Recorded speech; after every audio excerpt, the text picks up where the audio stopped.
The book of Genesis. In the first video, we saw how chapters 1 through 11 set up the basic storyline of the Bible. God has created all things, and he makes humans in his image to rule the world on his behalf. The humans choose sin and rebellion, and so the world spins out of control into violence and death, all leading up to the rebellion and scattering of the people in Babylon. And so the big question is, what is God going to do to rescue and redeem his world? Well, out of that scattering at Babylon, the author traces a genealogy of just one family that leads eventually to a man named Abram, later known as Abraham. And God's promise to Abraham at the beginning of chapter 12 opens up a whole new movement in the story. God calls Abraham to leave his home and go to the land of Canaan, which God says will become his one day. And in that land, God promises to make Abraham into a great nation, to make his name great, and to bless him. Now, these promises are connected back to earlier parts of the book. So Babylon had arrogantly tried to make a great name for itself, and that didn't go over very well. But God, in his generosity, is going to bestow a great name on this no-name guy, Abraham. And God's blessing of Abraham echoes all the way back to that original blessing God gave humanity in the beginning. So the question is, why is God going to bless Abraham and his family? And the last line of God's promise makes this clear. So that all the families of the earth will find God's blessing in you. Now, this is key for understanding the whole rest of the biblical story. God's plan is to rescue and bless his rebellious world through Abraham's family. And this is why the whole rest of the Old Testament story is just going to focus on this one family, eventually called the people of Israel. This is also why Israel will later be called a kingdom of priests at Mount Sinai. God wants to use them to show all of the other nations what he's like. And ultimately, this is the promise that gets picked up by the later biblical prophets and poets who say that its fulfillment will come through Israel's messianic king, whose reign will bring justice and peace to all of the nations. Now, at this point of the story, none of that's clear. You just have to keep reading and watch the promise develop. And so the rest of the book focuses on Abraham and his family. First, Abraham himself, then his son Isaac, and then his son Jacob, and then Jacob's 12 sons. And the stories about each generation, they're united by two main themes. So first, each generation of Abraham's family is marked by repeated failure.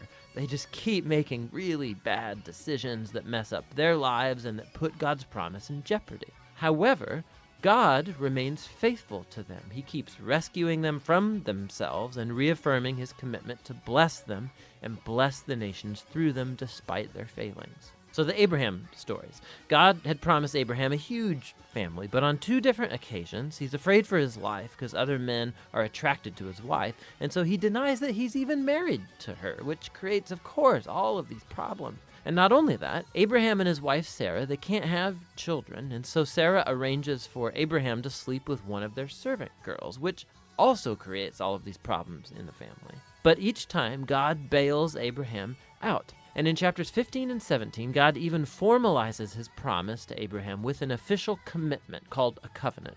This is a classic scene. God invites Abraham to look up at the night stars and to count them. And he says, that's how numerous your family's going to be. And despite all of the odds, having no kids and no way to have any at the moment, Abraham looks up in the sky and simply trusts God's promise. And God responds by entering into a covenant with Abraham, promising that he will become a father of many nations, that God's blessing may come to the whole world. God asks Abraham to mark his family with a sign of the covenant, circumcision of all the male boys in the family. This is a symbol to remind them that the fruitfulness of their family is a gift from God. And so Abraham has lots of kids eventually, and he dies at a good old age. Now, the Jacob stories play out these themes even more dramatically. From birth, Jacob lives up to the meaning of his name, which is deceiver. He cheats his brother Esau out of his inheritance and blessing, and he does it by deceiving his old blind father, no less, and then he just takes off.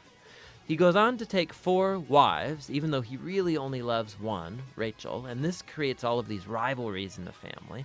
The only thing that humbles Jacob is being deceived by his uncle Laban, who cheats him out of years of his life.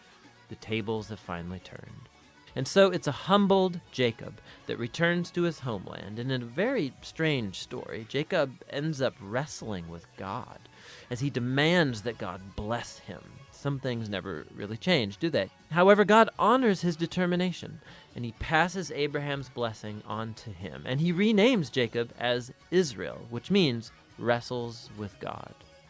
Now, it's this last part of the book, the story of Jacob's sons, where all the themes come to a head. Jacob loves his second to youngest son, Joseph, more than any of the others, and he gives him this special jacket. And the 10 older sons come to hate Joseph, and so they kidnap him, and they plan to kill him, but instead they decide to just sell him into slavery in Egypt, where he ends up in prison. Talk about family failure.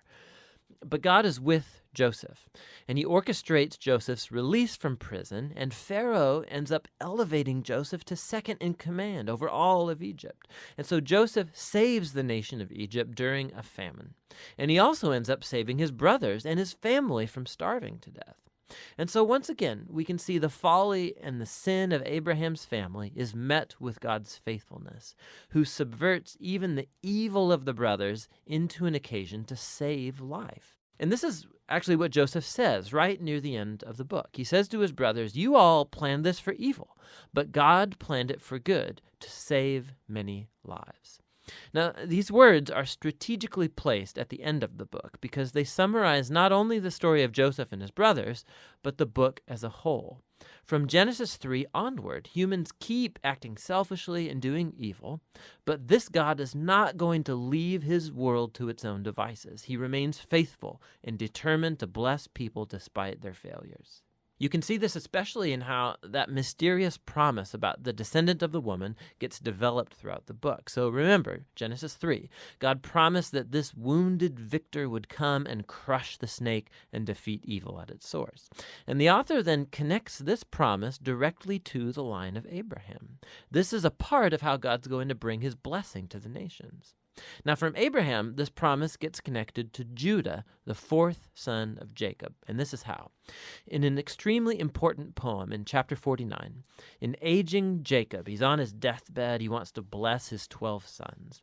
And when he comes to Judah, Jacob predicts that Judah will become the tribe of Israel's royal leaders, and that one day a king will come who will command the obedience of all the nations and fulfill God's promise to restore the garden blessing to all of the world.